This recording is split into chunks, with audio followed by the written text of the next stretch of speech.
This is Pain Management Part 2. We'll be getting into the different types of pain management that we can use to develop a pain management protocol. So the first thing we're going to talk about is preemptive analgesia. This is when we give analgesic before any noxious stimuli is introduced. So this will, in this course, be the surgery that we will be doing. Prior to the surgery starting, we will give our preemptive analgesia. If it's an injury, we obviously can't anticipate that situation, and preemptive analgesics don't exist in that situation.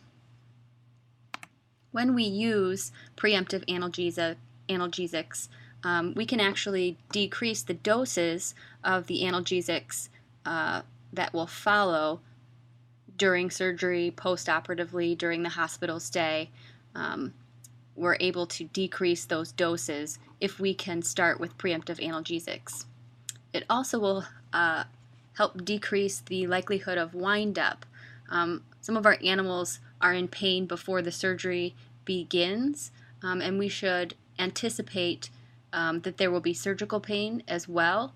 So we need to preemptively treat that surgical pain so that we don't push our animals into that wind-up state. We want to stay ahead of the ball by getting ahead and preemptively treating that surgical pain.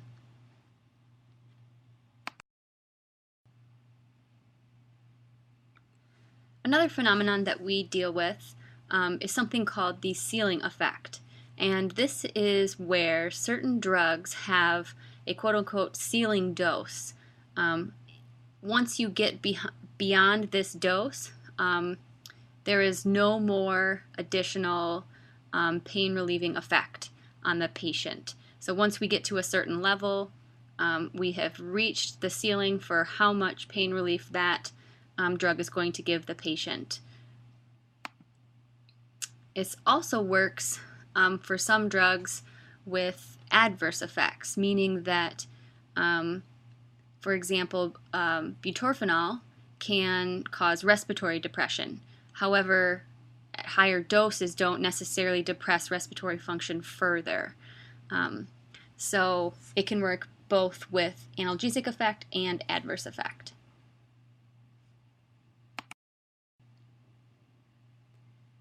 So this is an image pulled of that pain pathway that we discussed in our last module.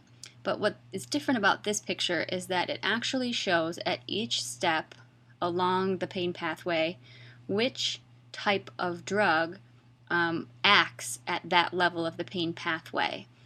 So if you're looking at our picture here, we have our painful stimulus in red down at the back toe of this animal. And here we have the nociceptors that can be inhibited by local anesthetics, opioids, and NSAIDs at this level of the pain pathway.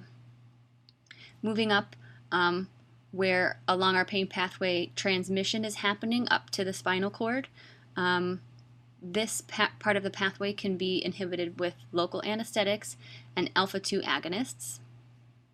The spinal cord, where we have our signals either being suppressed or amplified as our modulation phase, this part can be inhibited by opioids, NSAIDs, NMDA antagonists, alpha-2 agonists, and local anesthetics, meaning epidurals. And then up in our brain, we have our conscious perception, which can be inhibited by our general anesthetics, opioids, and alpha-2 agonists.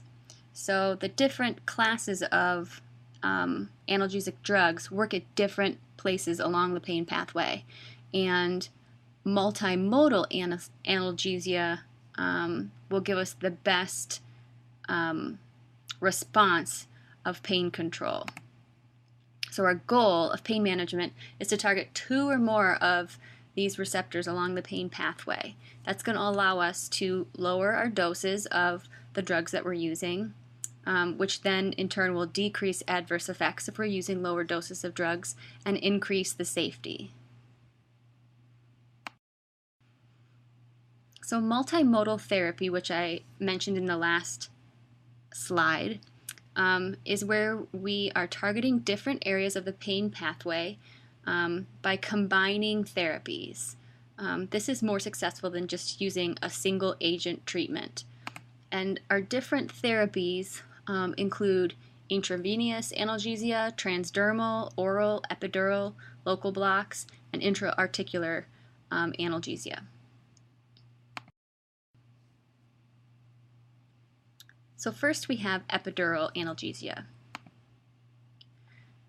Epidurals are great for any hind-end procedure.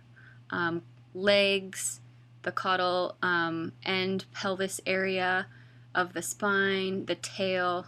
An epidural will block sensation of caudal abdomen, pelvis, tail, pelvic limbs, and the perineum. So great for any surgeries that are occurring on the caudal end. If you look at the picture down in the right-hand corner, that cat anywhere caudal to that black line will have great analgesia with a well-placed epidural.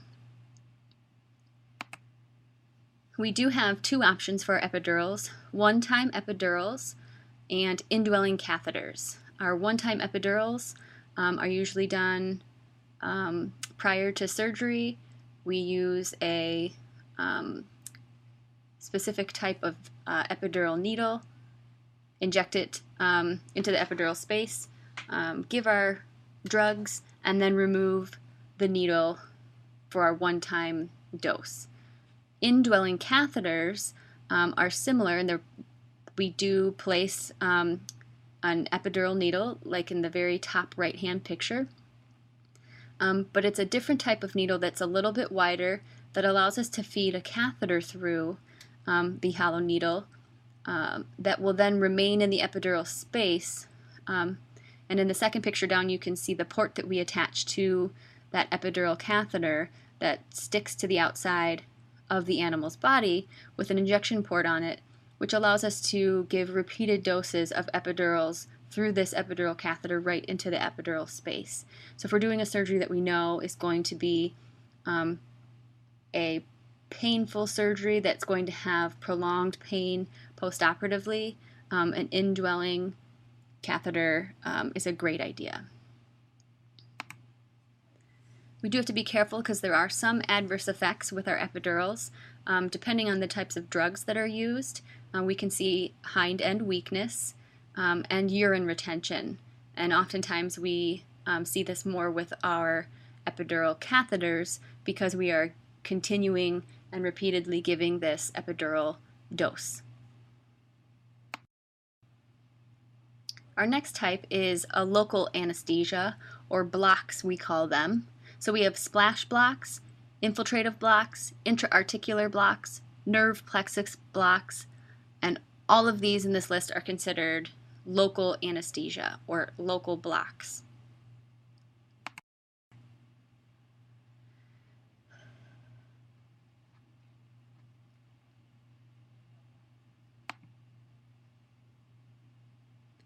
Splash blocks are just like they sound. The picture down in the right-hand corner just shows local anesthetic in a syringe, and literally we will squirt that local anesthetic out of the syringe and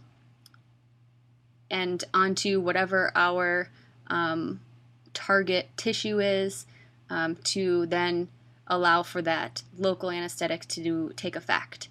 So for example, we will inject or splash local anesthetic through a chest tube after we've placed one to sort of help alleviate the tissues surrounding that chest tube. When we have open surgical sites, we will oftentimes splash local anesthetic directly into that open surgical site without contaminating that surgical site. We often use splash blocks just to be absorbed through mucous membranes, so we will splash some lidocaine or bupivacaine on the nares before we pass a nasal tube, or orally if we have oral lesions. Oftentimes, too, we use these for urinary catheters to just numb the external anatomy before we start to place urinary catheters. And then you will be practicing our laryngeal splash blocks in surgical lab, where we, in cats, will do a splash block of lidocaine at the back of their larynx to stop any sort of laryngeal spasms so that we can use our endotracheal tube. Next is our infiltrative block. Infiltrative blocks are just injecting local anesthetic into the tissues that we want to be numbed. So intradermal, subcutaneously, or between muscle planes. So in the picture that you see, this is after the incision has been sutured shut. We're just along the lateral sides of the incision.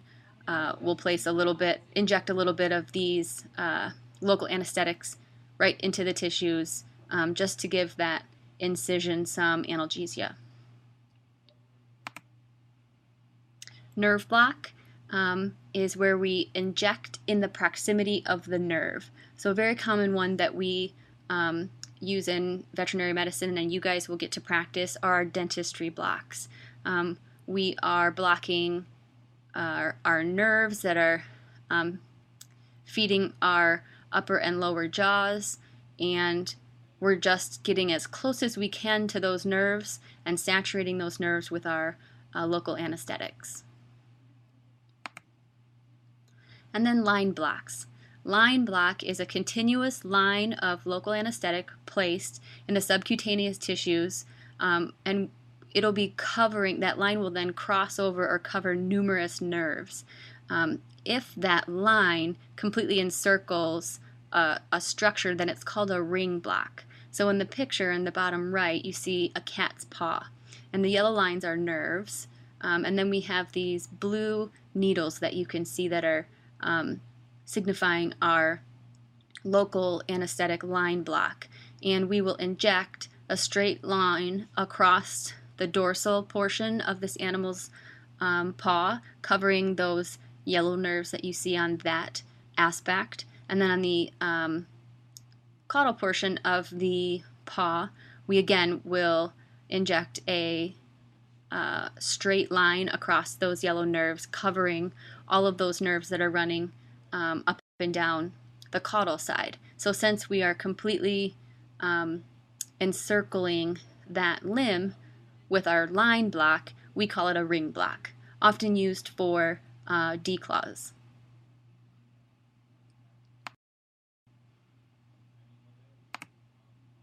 Next up is intra-articular.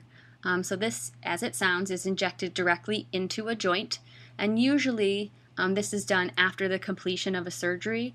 For example, in the top right picture, this is a horse that is having a joint scoped and chips removed. So once those chips are removed and the scope comes out of the knee joint, the doctor will then place its intra-articular analgesic block right into that joint.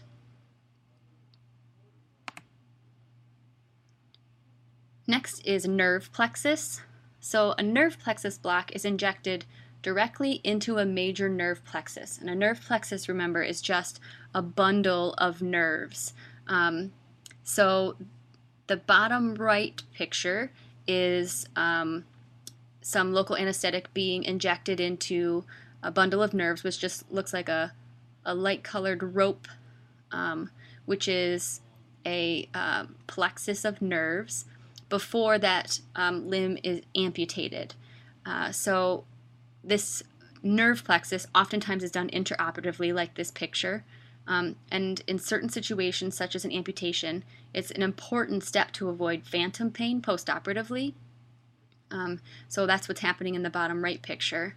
We also consider a paravertebral block in our cattle, which is the picture on the bottom left, to be a nerve plexus block as well. And the paravertebral, as you can see in the picture, we make sort of a backward 7 with our injection, and then the red square is depicting the portion that actually receives the analgesia. The black lines are the nerves that are running along the side of the cow. So this is our paravertebral nerve plexus block that we use for certain surgeries in cows.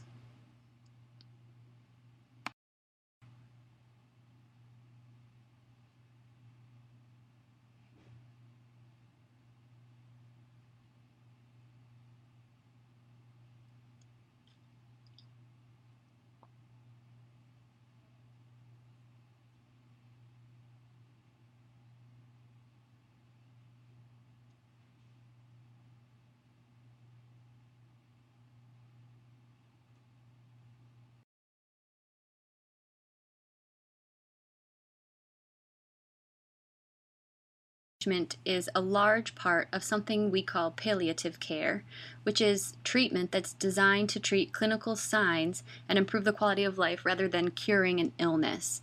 So palliative care is oftentimes used in oncology, where we know that our analgesics might not cure the illness, but it is going to treat the patient's pain and perhaps improve quality of life. Our injectable analgesics combined with things like radiation therapy can oftentimes drastically improve quality of life in our oncology patients. We also have several different adjunct non-pharmaceutical modalities that we can use to help